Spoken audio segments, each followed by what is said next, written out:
Welcome to my channel once again.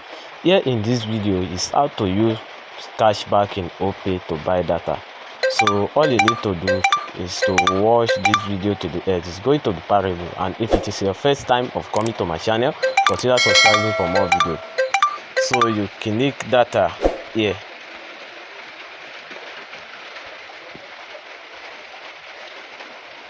Then you enter the phone number you want to buy the data for. Then I may buy data 100 MB. You click on 100 MB here.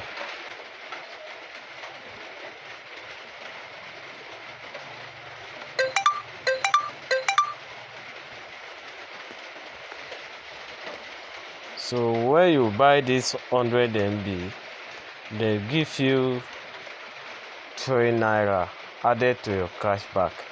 But I don't have enough cashback to buy data. But when you want to use your cashback to buy data, you click this place, you open this place.